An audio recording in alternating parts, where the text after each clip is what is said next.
الله وبركاته. وعليكم السلام ورحمة الله وبركاته. أعوذ بالله السميع العليم من الشيطان الرجيم. بسم الله الرحمن الرحيم. الحمد لله الذي هدانا لهذا وما كنا لنهتدي لولا أن هدانا الله.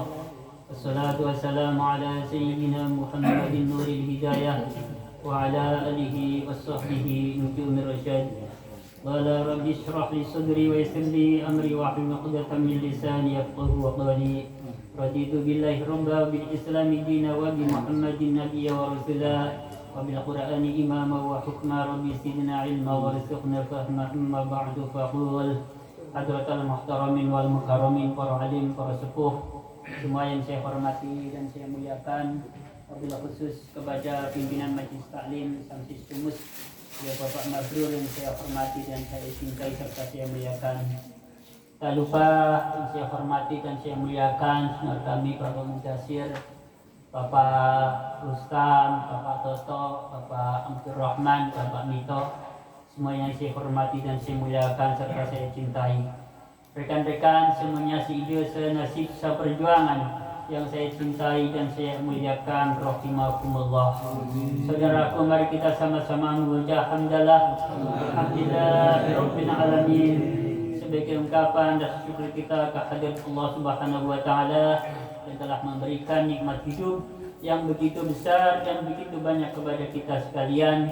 Di antara nikmat hidup yang masih dapat kita rasakan bersama sampai di malam hari ini, alhamdulillah kita semuanya diberikan kemudahan oleh Allah Subhanahu wa taala untuk bisa hadir kembali dalam forum yang mulia ini. Salawat serta salam semoga tersanjungkan pada baginda Nabi Muhammad sallallahu alaihi wasallam.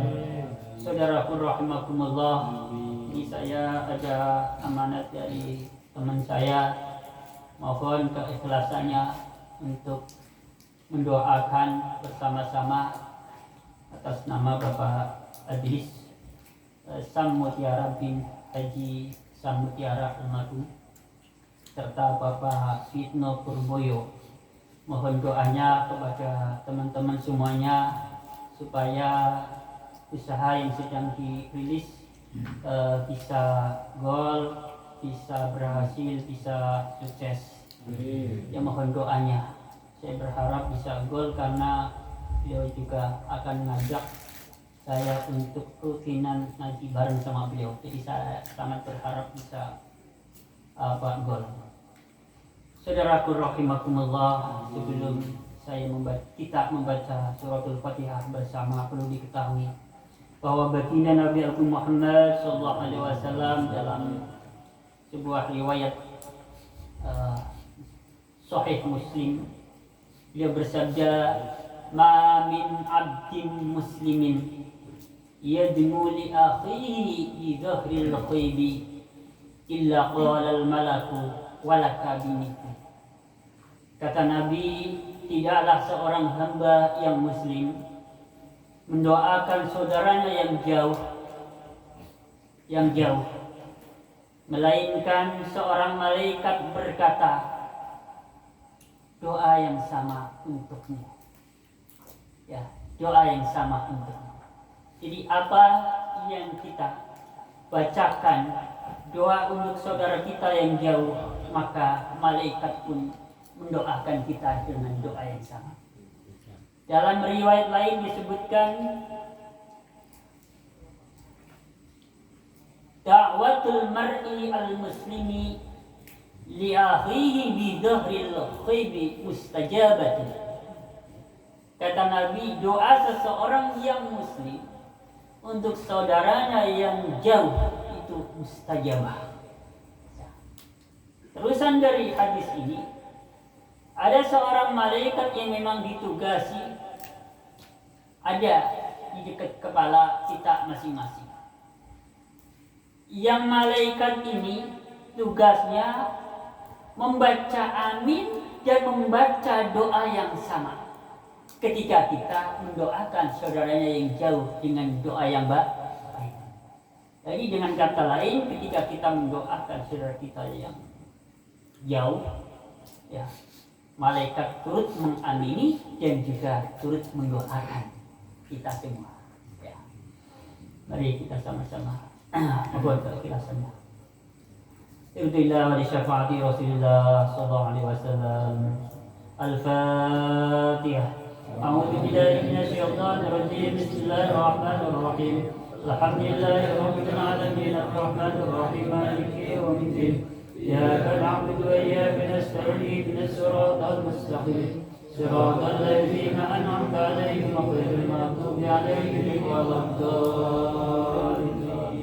ثم خصوصا إلى حضرة أرواح أربعة وصلاة رشيدنا سادتنا أبي بكر وعمر وعثمان وعلي رضي الله عنهم وخصوصا إلى حضرة سلطان الأولياء الشام بالقدر الجليل ثم خصوصا إلى حضرة الإمام الجنيدي ثم خصوصا إلى حضرة الشيخ أبو حسن الأشعري ثم خصوصا إلى حضرة سيد أحمد بن عطا الله ثم خصوصا إلى حضرة الإمام الخزاعي رحمهم الله تعالى ونفعنا بعلومهم في الدارين آمين. شولي لهم الفاتحة. أعوذ بالله من الشيطان الرجيم. بسم الله الرحمن الرحيم. الحمد لله رب العالمين الرحمن الرحيم مالك يوم الدين. إياك نعبد وإياك نستعين اهدنا الصراط المستقيم صراط الذين أنعمت عليهم غير المغضوب عليهم ولا الضالين آمين. ثم خصوصا إلى روحي والجسد وآخر وقلبي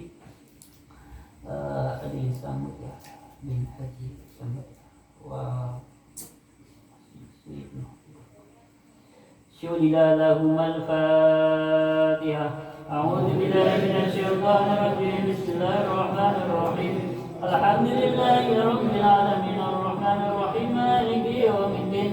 إياك نعبد وإياك نستعين اهدنا الصراط المستقيم صراط الذين أنعمت عليهم غير المغضوب عليهم ولا الضالين آمين. Sedikit ya penjelasan tentang ya Pak Ustadz Mabrur, takutnya ada yang nanya. Mas Solihin ya, semuanya ya, Mas Tardi juga semuanya lah ya, Mas Mundasir. Kita seringkali dimintai mendoakan ya, teman kita, saudara kita.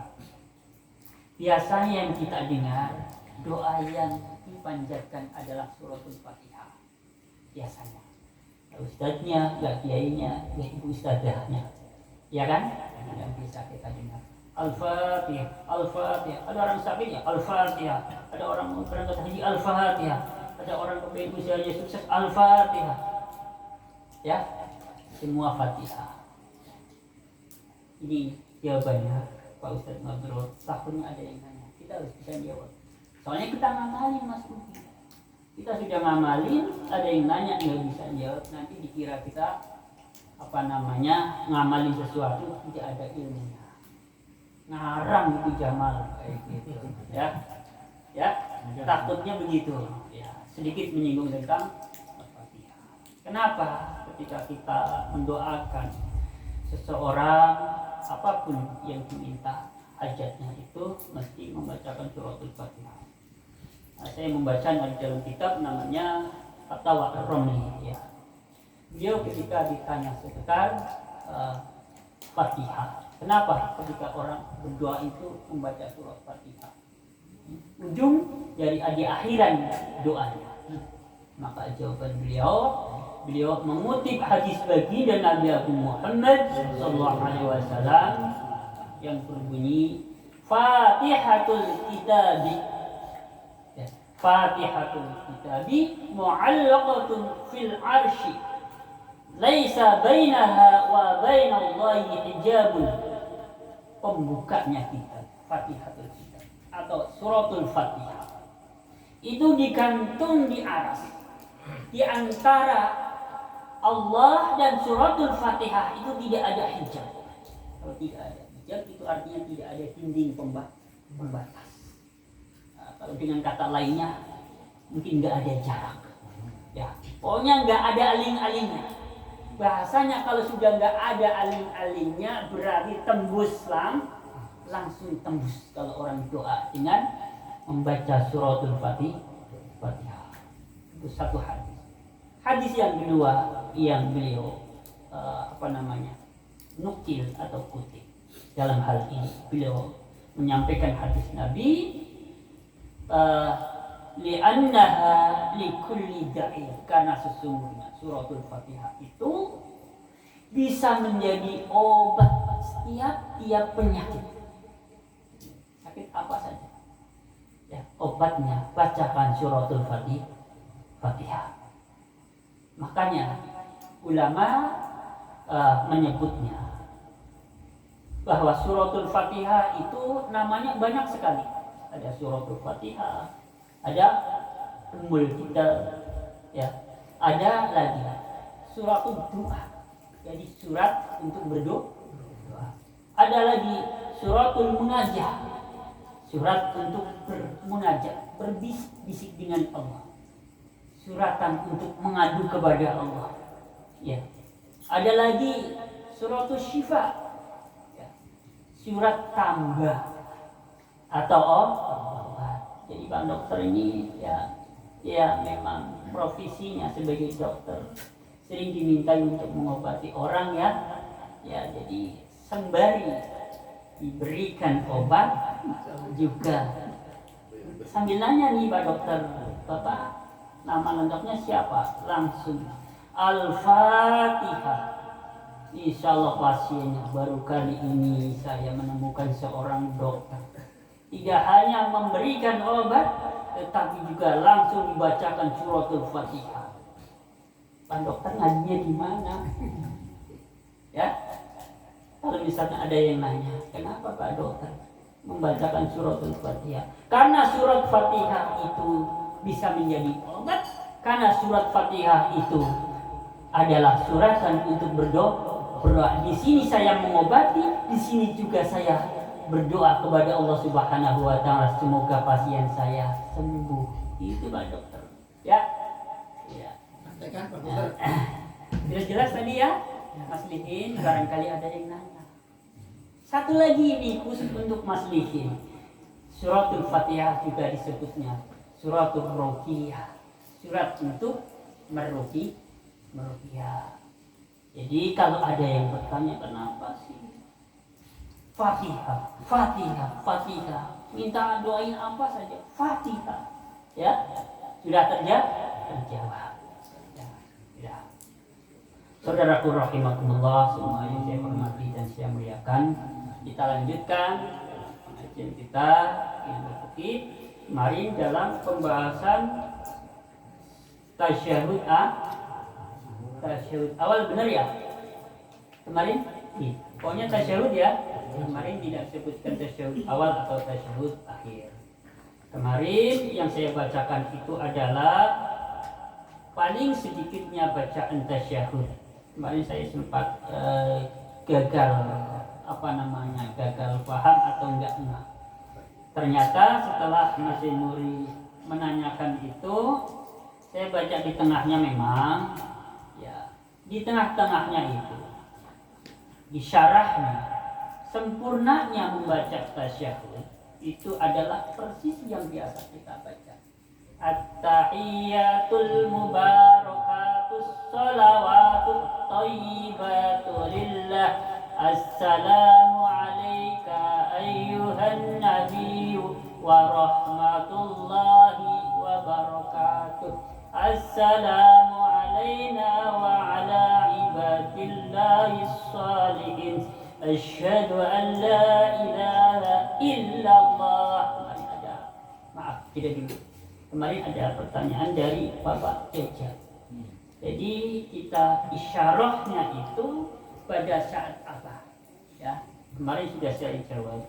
Tapi jawaban saya itu sudah benar. Tapi takutnya ada yang ragu. Maka di sini oleh Imam Al-Ghazali disebutkan wa yashiru bi musabbahati yumnahu wahdahu inda qawlihi illallah la inda qawlihi la ilaha. Jadi saat tasyahud kita isyarat dengan jari telunjuk yang kanan saja, jangan dua-duanya kayak gini, jangan kanan saja, wahdaha, ya.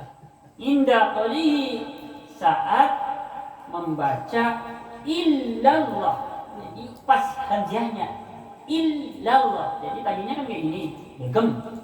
Jadi saat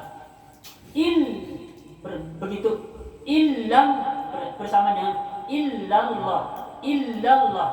Jadi bersama dengan illallah, jadi bareng ya. Jangan sampai di kalimat la ilaha, jangan sampai illallah, jangan sampai la ilaha ya.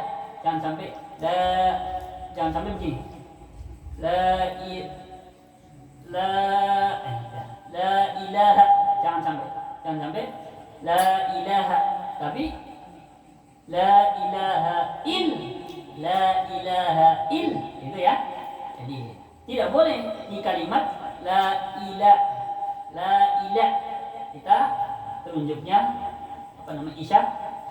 Tapi yang paling tepat adalah bacaan la ilaha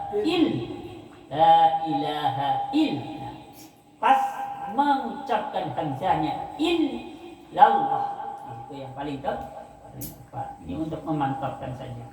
Soalnya kalau hanya berdasarkan apa yang biasa kita amalkan dari kecil, takutnya nanti ketika muncul masalah khilafiyah, jadi ada keraguan, maksudnya kayak gitu. Jadi ini untuk memantapkan apa yang sebenarnya sudah biasa kita kerjakan. Ini keterangannya di dalam kitab Ihya Ulumuddin, yakni karya Al-Imam Al-Ghazali. Tadi saya bilang lagi, bareng-bareng yuk. Tasyahud dulu. Tasyahud tanpa sholawat. Tolong diulang bareng-bareng yuk. At-tahiyatul mubarakatus sholawatut thayyibatu lillah. Assalamu alayka ayyuhan nabiyyu wa rahmatullahi wa barakatuh. Assalamu alayna wa ala ibadillahis shalihin. Asyhadu an la ilaha illallah wa asyhadu anna Muhammadar Rasulullah. Itu namanya tasyahud. Sudah ya? Itu berkaitan dengan masalah tasyahud. Sudah. Ya, jelas ya? Salat tasyahud. Kemudian saya teruskan materinya. Wal khamisa asyara as-salatu 'alan nabi sallallahu alaihi wasallam fi ayat julusil akhiri ba'dal firaghi minat tasyahudi wa qawlus salati 'alan nabi sallallahu alaihi wasallam Allahumma shalli 'ala Muhammad. Jadi rukun salat yang ke-15 adalah membaca salawat atas Nabi Agung Muhammad sallallahu alaihi wasallam pada saat duduk akhir, atau dengan kata lain adalah tasyahud akhir. Itu salah satu rukun salat. Serendah-rendahnya membaca salawat atas Nabi ya, ketika kita sedang tahiyat adalah kalimatnya Allahumma sholli ala Muhammad. Jadi apabila ada orang sholat tilatnya membacanya cuman Allahumma sholli ala Muhammad, itu berarti sudah memenuhi standarnya membaca sholawat. Tapi ini minimum, jangan dikurangi lagi. Untuk sempurnanya seperti apa? Untuk sempurnanya adalah seperti yang biasa sudah kita baca, biasa kita amalkan bersama-sama. Kalimatnya adalah Allahumma sholli ala Sayyidina Muhammad. Baca bareng-bareng.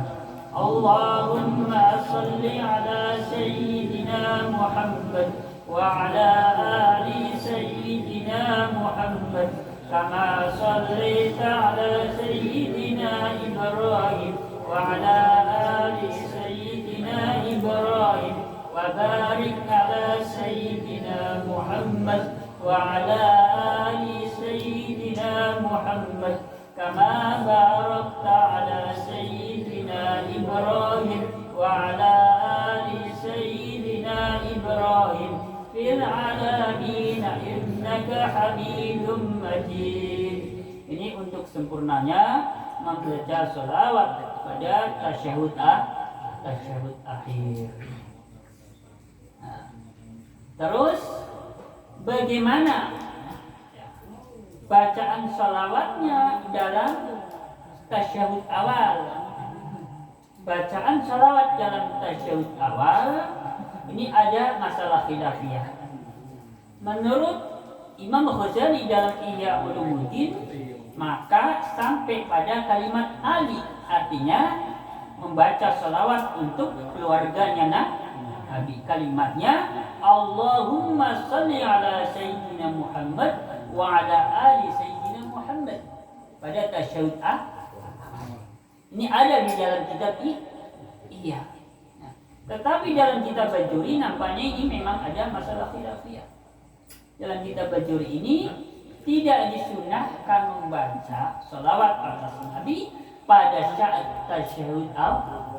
Jadi tanpa mencantumkan kalimat wa ala ali. Jadi cukup sampai wa Allahumma sholli ala Sayyidina Muhammad. Jelas ya? Ini masalah khilafiyah. Jadi kalimatnya jelas di sini di dalam kitab Bajuri. Bismillahirrahmanirrahim.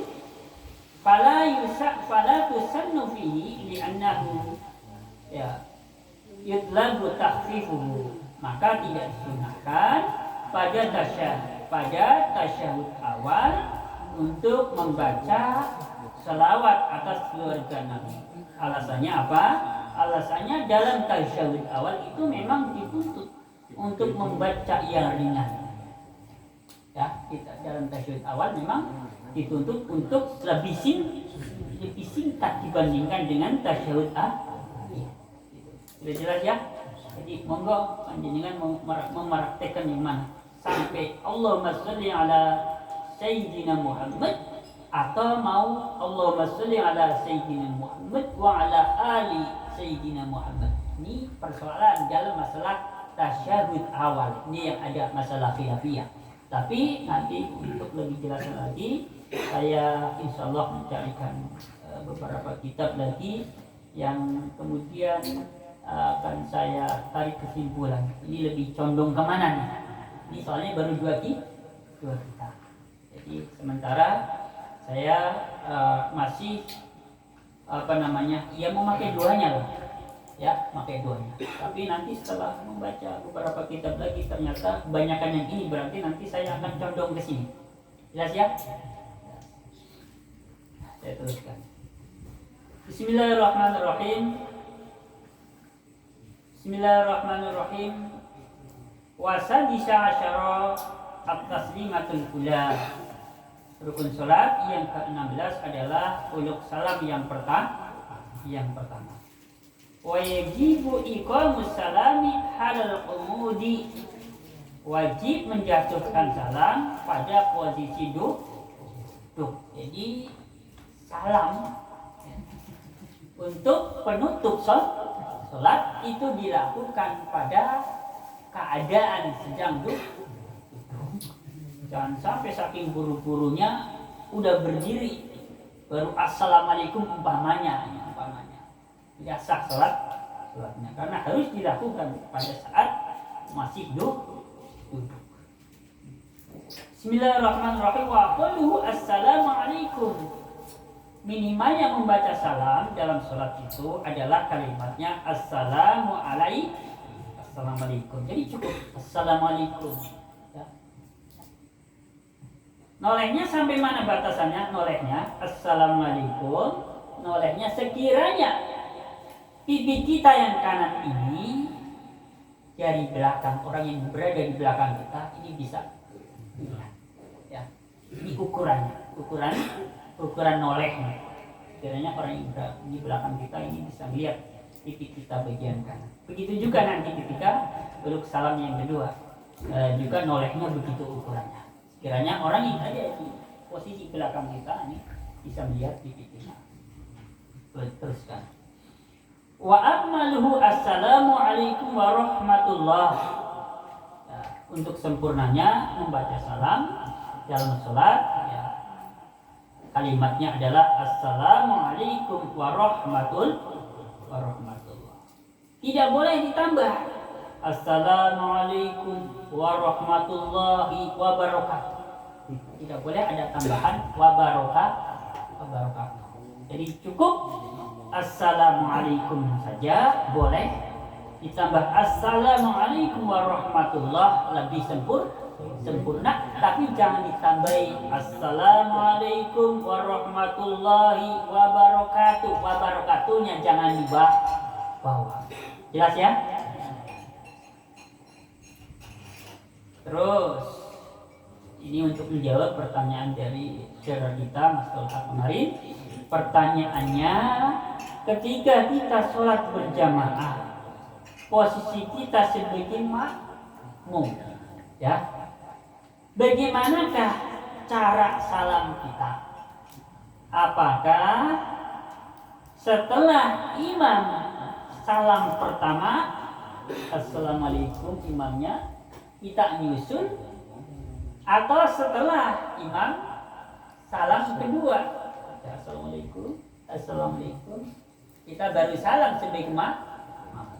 Maka saya membaca setidaknya 2 kitab, 1 kitab Inganatul Thalibin, 2 kitab Bajuri. Kesimpulannya sama. Di sini disebutkan Bismillahirrahmanirrahim. Sebentar.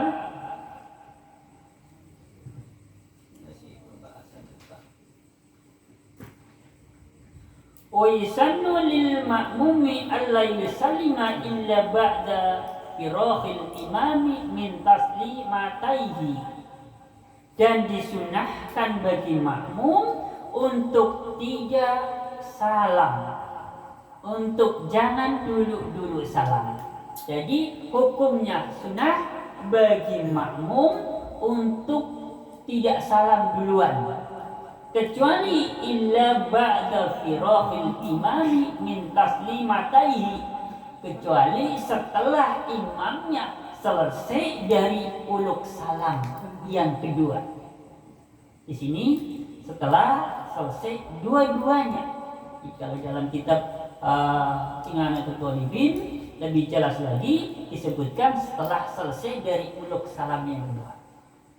Jadi jelas ya masalah ya. Ini tetapi bahasanya di sini hukumnya sunnah bagi makmum salamnya setelah imam uluk salam yang kedua. Contohnya misalkan saya imam. Assalamualaikum warahmatullahi. Assalamualaikum warahmatullahi. Nah, panjenengan sebagai makmum baru menyusuli salam yang pertama. Nama di sini kadang-kadang dulu. Keburu ya. Gak apa-apa. Ini kan persoalan sunnah yang tidak membatalkan sholat. Ya.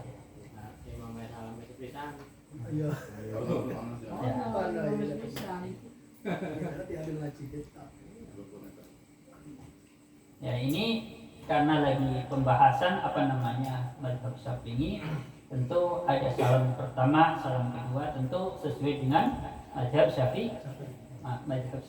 Tentu praktek yang tadi juga arahnya ketika sama-sama antara makmum dan imam bermadzhab Syafi'i yang menggunakan 2 salam. Artinya salam yang pertama wajibnya, yang kedua sunnah. Ya. Insyaallah ya, 2 sudah pertanyaan sudah saya jawab semuanya.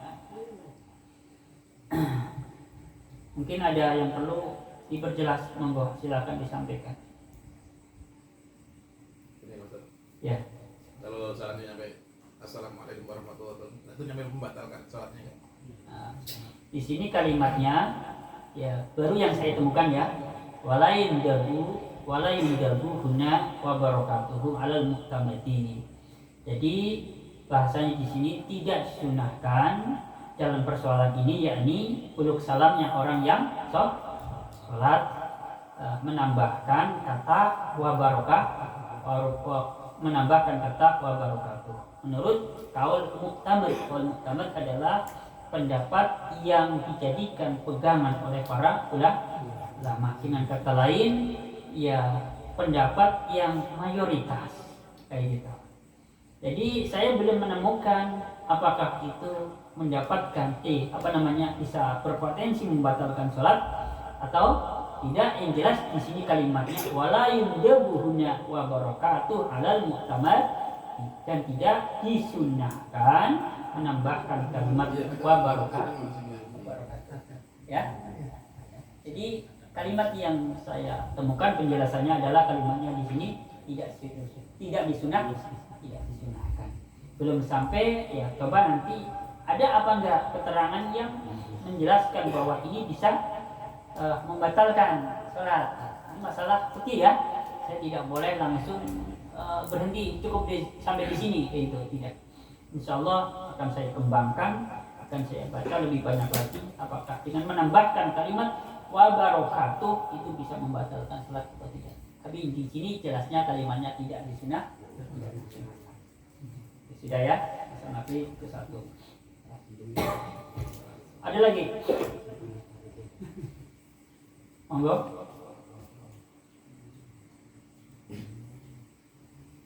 Itu di dalam tasawuf awal Ustaz. Ya. Tadi kan ada ayat dia Muhammad sallallahu alaihi wasallam Muhammad. Iya. Saya pernah dengar itu, bahkan kalau dibaca Allahumma sholli ala sayyidina Muhammad batal itu. Harusnya Allahumma sholli ala Muhammad. Ya, ini memang ya, ini masalah khilafiyah. Jadi dalam sholat ini ada masalah khilafiyah untuk tidak mencantumkan kalimat sayyidina.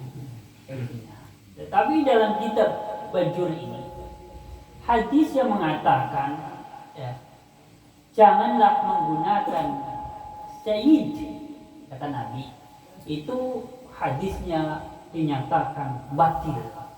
Jadi bukan lagi hadis dhaif, tapi justru dinyatakan batil. Ya, artinya sama sekali tidak bisa dijadikan pegangan. Boro-boro kalau dhaif masih agak mending, ini dinyatakan batil. Ya, mungkin bisa jadi yang dimaksudkan adalah hadis palsu. Ya, itu yang pertama. Yang pertama bahwa hadis yang melarang untuk menambahkan kata sayyidina ketika kita mengucapkan atau membaca atau menyebut nama Nabi dengan menambahkan kata sayyidina itu tidak boleh, khususnya dalam sholat.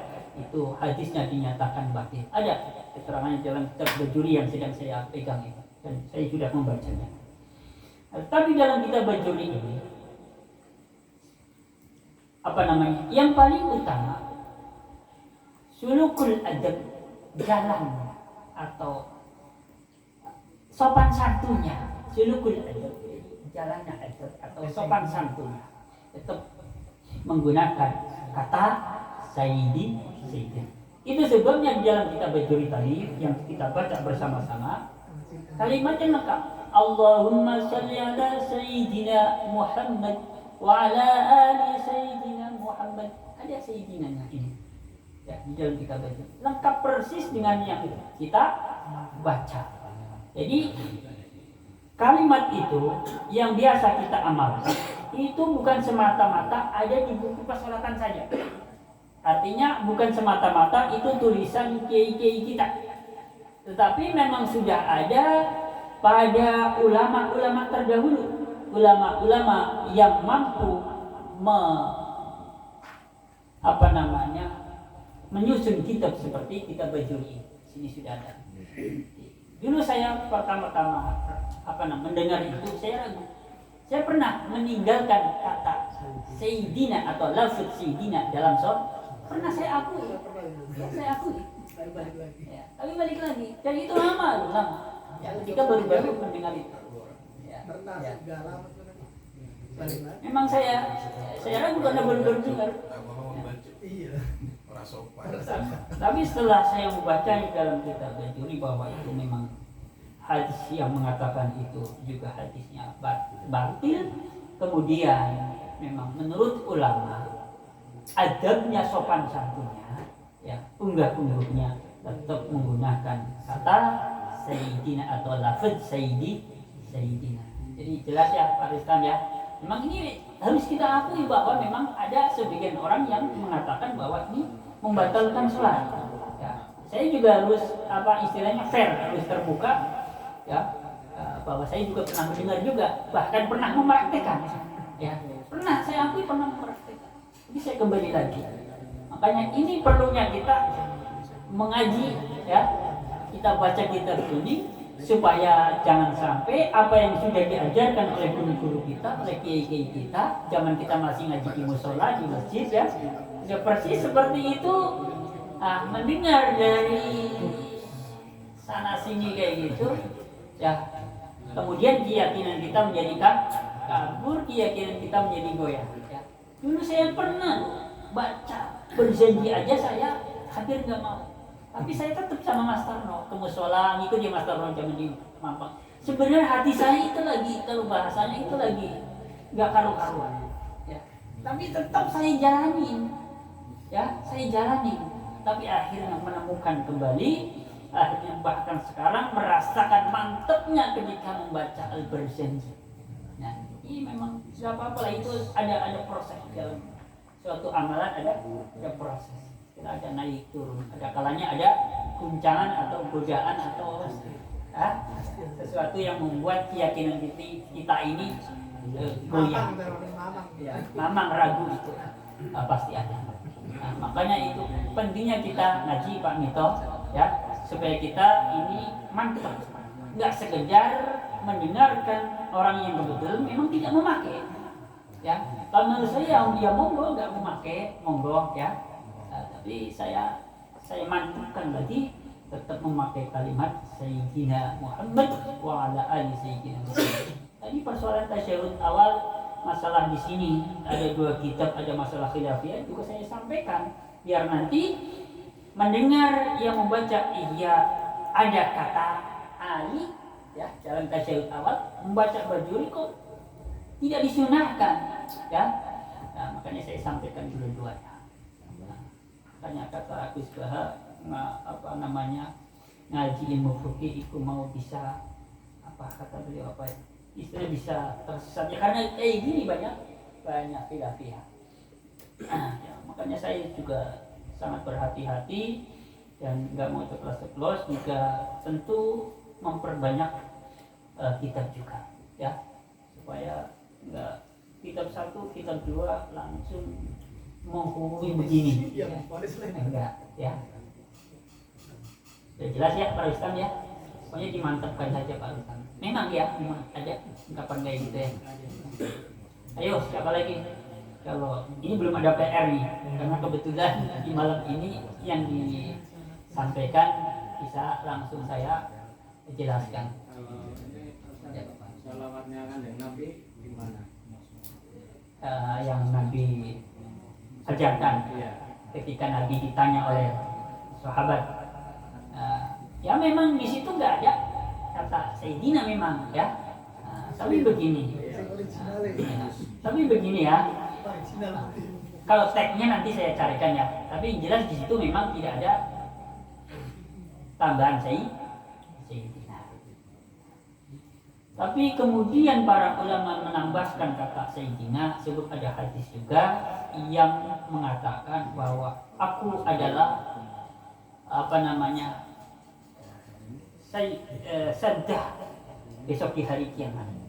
Saddah itu satu akar kata dengan Sayyid. Nabi pernah bersabda di hadisnya Sahih bahwa aku adalah Saddah besok di hari kiamat. Saddah itu satu akar kata dengan kalimat. Kemudian para ulama menjelaskan hadis ini bahwa Nabi itu jadi penghulu atau jadi pemimpin umat bukan hanya di akhirat saja, tapi juga dunia akhirat.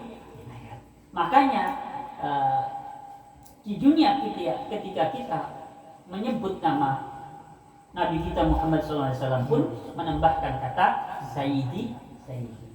Para ulama sepakat itu adalah sebagai jalan kanggo sopan santun. Ya masa saya mau menyebutkan kitab berjudul ini yang akan dibacakan oleh saya sendiri, Ustadz Jamaluddin Bisri umpamanya, ya kan enggak, ya mentok-mentoknya Jamal, iya enggak Pak Mito, Yang menyebutkan yang akan disampaikan oleh Ustadz Jamaluddin Bisri, ya pembawa acaranya. Jelas Pak Mita? Ya enggak lah. Ya, biarpun orang yang titelnya panjang kali lebar di depannya Pak. Yang akan disampaikan oleh Profesor Doktor Kiai Haji belakang MMMS. Saya sendiri sampai gitu. Ya enggak ada yang menyebutkan orang lain. Begitulah ya kira-kira ya. Ini secara logika. Sopan santun Iya. aja. Iya menyebutkan orang lain. Ya? Orang itu kan banyak Iya. kita mengikuti apa yang Rasul Iya, ya kan? sinale lah. Semuanya. Ya memang mereka itu berdalilnya begitu. Dalilnya Pasti kalau itu, itu. dalilnya dia kan Rasulullah. Cari apa? Ya, ya memang berdalilnya begitu Mas Tolha. Ya ini keluar teksnya seperti ini. Ya. Ya keluar teksnya. tapi nggak punya gaul namanya nggak punya gaul Sahabat. Oh, tapi sahabat. Makanya mereka pun tidak mau berdoa Robi Sidina Milma karena teksnya dalam Al-Quran Robi Sidni gitu, katanya merubah ya. Saya dulu pernah ditanya, ini berkaitan dengan baru ingat Ustadz Nasir di tempatnya Mas Tarsuti zaman di sana. Itu kalau Kanjeng Nabi itu pada saat tasyahud itu membaca salamnya gimana? Assalamualaikum atau Assalamualaikum? Yang nanya Ustadz. Waktu itu saya baru kali ini ketemu jawabannya di dalam kitab baju. Puluhan tahun udah. Zamannya di tempatnya Mas Tarsuti dulu di sana itu. Kontrakan terakhir Andaran. Pak Ustadz Nasir. Saya juga bisa menjawab. Baru kali ini. Ya, di sini menurut di dalam kitab baju ini, ya Kanjeng Nabi membaca tasyahudnya ya sama seperti yang dibaca oleh umat ini. Apa? Assalamualaikum ayyuhan nabi, enggak assalamu alayya, salam untukku, enggak. Ya. Itu namanya menggunakan harokat hikayah. Takutnya nanti ada yang nanya kayak gini Mas Mudasir. Saya pernah tanya kayak gitu kebingungan. Ya, udah puluhan tahun baru terjawab. Yang nanya Ustadz, soalnya ini kalau santri yang jawab, pokoknya yang ngajukan pertanyaan kadang-kadang susah jawabnya lah ya. Ya. Ya. Ada lagi? Itu tadi ya, terakhir takutnya ada yang nanya ya. Nabi itu ketika membaca tasyahud bacanya Assalamualaikum atau Assalamualaikum. Salam untukmu artinya kan Assalamualaikum. Atau Assalamualaikum, salam untukku. Jaga tetap Assalamualaikum. Ya. Menggunakan harokat hikayah. Harokat hikayah siapa mal udahlah. Yang terlalu panjang. Harokat hikayah itu adalah membaca bentuk kalimat persis seperti teks itu keluar. Itu namanya harokat hikayah. Persis seperti itu. Ya, ini barangkali yang saya sampaikan pada pertemuan kali ini. Semoga ada manfaatnya buat diri saya pribadi dan untuk teman-teman semua. Mohon dibukakan pintu maaf yang seluas-luasnya. Akhirul qawli billahi taufiq wal hidayah. Assalamualaikum warahmatullahi wabarakatuh.